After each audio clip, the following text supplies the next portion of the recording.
Olha, o Corpo de Bombeiros de Minas Gerais também estão prestando suporte nas buscas por desaparecidos no maior desastre da cidade de Petrópolis, no Rio de Janeiro. Já são mais de 170 mortos e 114 pessoas desaparecidas. No quarto dia de trabalho, os bombeiros estão concentrados no Morro da Oficina, onde um corpo foi encontrado com a ajuda do cão Bono. Os bombeiros de Minas Gerais realizam os trabalhos usando um desmanche hidráulico, que serve para amolecer e remover a lama, facilitando a escavação. Outros aparelhos, como detectores de vida, geradores, luzes de cena e materiais de escoramento, também estão sendo utilizados. Até o momento, os bombeiros do estado contribuíram para encontrar o corpo de 8 vítimas da tragédia.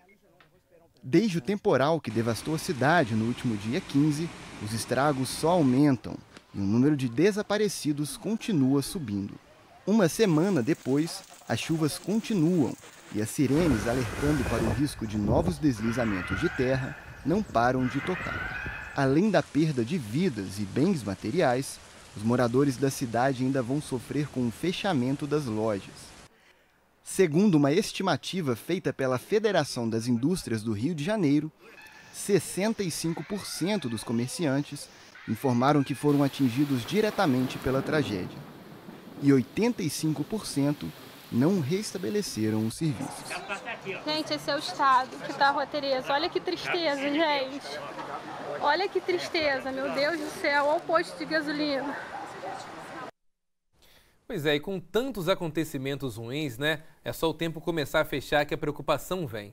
E infelizmente todos nós podemos nos deparar aí com desastres como este, né, que a gente acompanhou agora na reportagem. Sejam eles deslizamentos de terra, alagamentos de vias, enfim, são muitas as questões que a gente precisa ficar atento, principalmente nesse período. E para falar mais sobre esse assunto, nós vamos conversar agora com o Capitão Tristão do Corpo de Bombeiros. Capitão, uma boa noite, seja bem-vindo ao Diversa em Rede. Boa noite, Elias, é um prazer estar aqui. Boa noite a todos que estão nos ouvindo.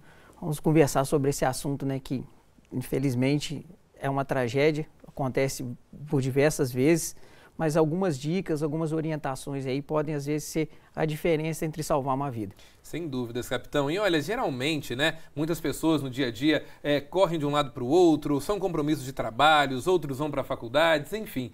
No caso de chuvas fortes, capitão, morando em áreas de risco, é aconselhável o quê? O que fazer nesse sentido, né? As pessoas podem enfrentar aí uma tempestade, às vezes, se arriscando, ou melhor é aguardar e entender ali como é que anda a movimentação na região? Pois é, né? A gente está no período chuvoso, a gente sabe que já tem esses alertas aí de chuvas, o solo já está encharcado, já está saturado. Então, a nossa dica principal para todas as pessoas é o quê? Prevenção. Prevenir, antecipar alguma situação que possa acontecer. Então, como fazer isso? Primeiro, ficar atento às redes sociais e os canais oficiais de comunicação, como a própria TV Diversa, os órgãos oficiais que emitem alertas. Então, sabendo dessa proximidade das chuvas, podem confiar porque tem sido cada vez mais preciso, né, esses alertas meteorológicos. E aí vem aquela situação, onde você se encontra. Você avalia se está no local seguro. Se esse local que você se encontra no momento é seguro, espera, aguarda, se tem um compromisso, adia esse compromisso, não se arrisque em aventuras de conseguir atravessar com o veículo uma superfície que está com água, ficar embaixo de árvores, são situações aí que nesse momento a gente deve antecipar.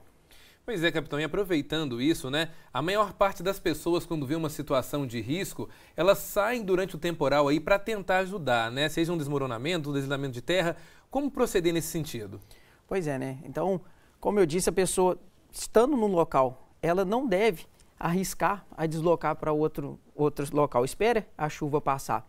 Eu sei que às vezes é um parente, alguma coisa assim, mas a pessoa, se ela não tem condições de oferecer aquele socorro, que ela ligue para os órgãos responsáveis por isso, para prestar aquele socorro. A gente conhece a nossa demanda, se for pensar num caso igual Petrópolis, né, onde a capacidade de resposta fica prejudicada, mas se ela conseguir, às vezes, antecipar a tragédia, sabendo que está morando numa área de risco e sair desse local antes da chuva, a gente pode estar salvando vidas aí.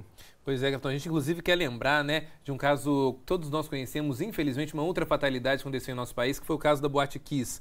A Boate Kiss foi muito isso, né? As pessoas, naquela ânsia de ajudar, acabaram se complicando, acabaram aí também muitas perdendo a vida justamente na volta, né, no retorno aí, para poder ter um acesso a essas pessoas. Agora, muitas vezes, capitão, as pessoas agora que estão nos acompanhando, algumas podem morar em áreas de risco, outras pessoas podem também, além de morar, procurar algum local para viver, muitas preferem também lugares mais calmos, mais tranquilos.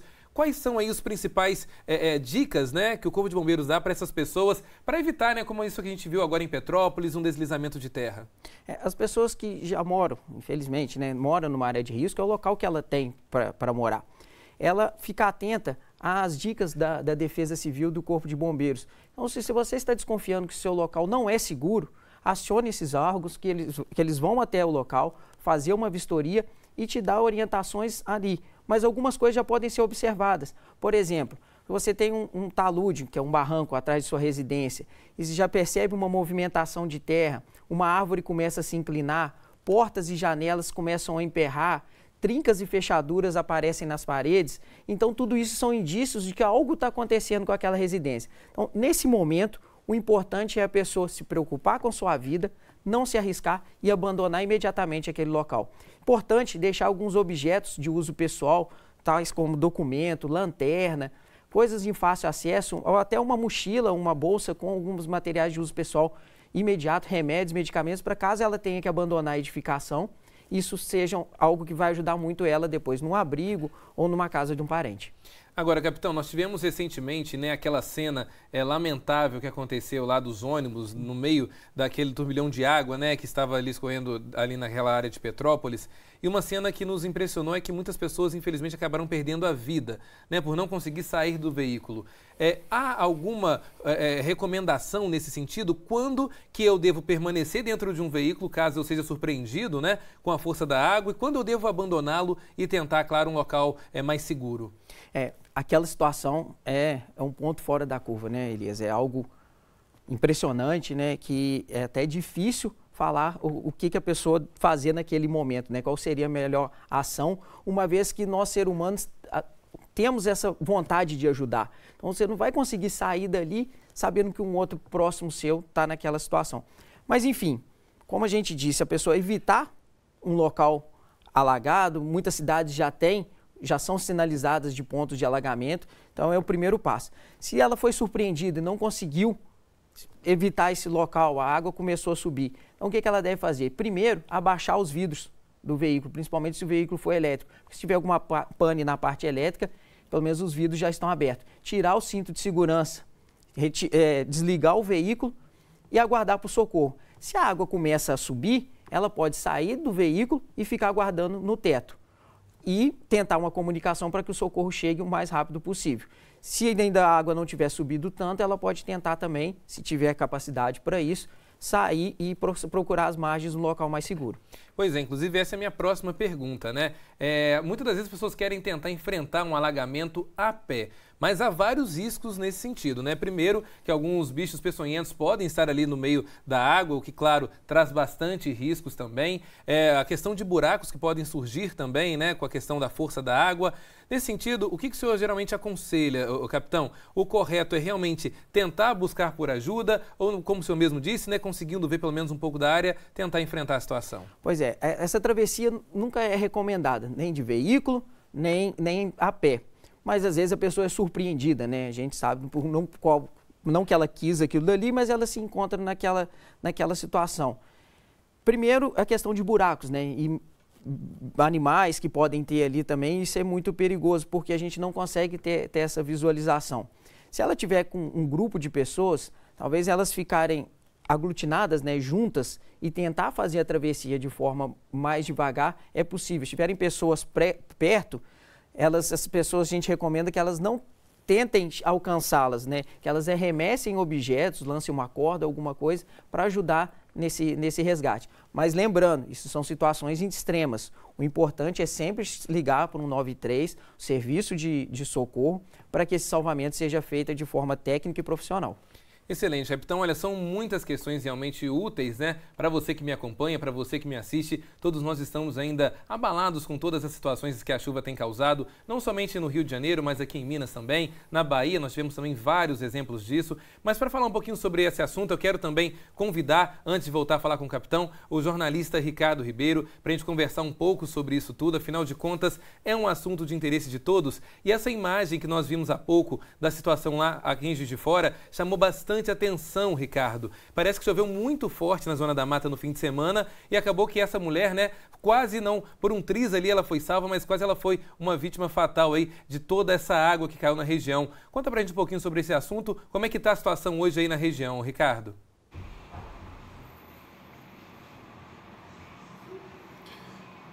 Boa noite, Elias, saudando também o capitão Tristão, o telespectador da Diversa. Antes de falar de Juiz de Fora, só quero passar um detalhe ainda em relação a Petrópolis, né? Os bombeiros encontraram na manhã desta segunda-feira, lá em Petrópolis, o corpo de Gabriel de Melo Soares, de 19 anos, que é morador aqui de Juiz de Fora.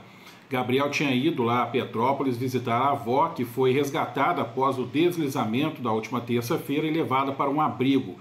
Ele ficou junto com outros primos que também estavam desaparecidos. Gabriel trabalhava numa loja de brinquedos aqui de Juiz de Fora e tinha o sonho de ser cantor de trap e viver da música, segundo a família. A mãe passou aí boa parte do dia no IML, acompanhando aí os trâmites para o reconhecimento e liberação do corpo.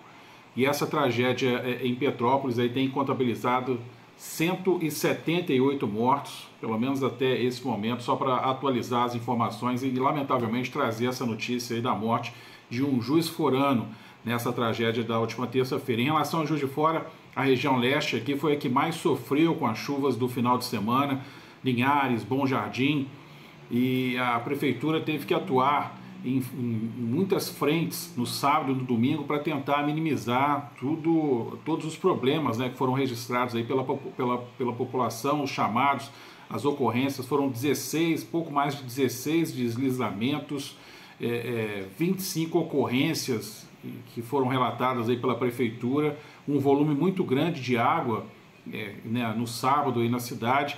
E é interessante porque, conversando hoje à tarde com o açougueiro, um desses homens, né, que salvou essa mulher nessa enxurrada lá no bairro Bom Jardim, dessas imagens aí, é um açougueiro que trabalha ali na rua e quando ele dava entrevista, a imagem pegava atrás dele exatamente onde está a rua da enxurrada de sábado. E é possível ver um bueiro muito grande. E esse bueiro estava no caminho dessa mulher quando ela saiu deslizando pela rua e foi parar perto do poste. Ou seja, e esse bueiro, pelo volume de água, ele faz uma espécie de sucção, né? E por muito pouco essa mulher não foi sugada por esse bueiro, que seria uma situação trágica. Mas esse açougueiro e um barbeiro que trabalha ali ao lado desse açougue foram responsáveis por esse salvamento. Eles conseguiram chegar até ela, segurar ali ao poste e aí trazer, né, tranquilidade para uma situação que estava desesperadora e poderia ser pior, como eu disse. Em relação às chuvas, a Zona da Mata continua em estado de alerta, não só Juiz de Fora, Miraí, Cataguás. Miraí é uma cidade que vem se recuperando aos poucos. Houve um prejuízo muito grande na semana passada em relação aos alagamentos, mas a chuva deu uma trégua, o que dá aí às autoridades, aos bombeiros também, de um modo geral, é uma facilidade para trabalhar, né, minimizar esse impacto, e a população também sendo atendida agora com diversos donativos e campanhas que têm sido direcionadas especialmente a Miraí também. Elias. Ricardo, muito obrigado pelas informações. Eu volto agora aqui a conversa também com o capitão. Capitão, e para a gente concluir então a entrevista, em caso de socorro é só fazer contato com os bombeiros e também com a Defesa Civil, né? Positivo. O Corpo de Bombeiros está sempre à disposição 24 horas por dia através do telefone 193. Então, em caso de emergência, lembre-se sempre ligar para 193, este número salva vidas. Capitão, mais uma vez, muito obrigado pela entrevista. A gente espera, claro, o senhor aqui outras vezes. É um prazer.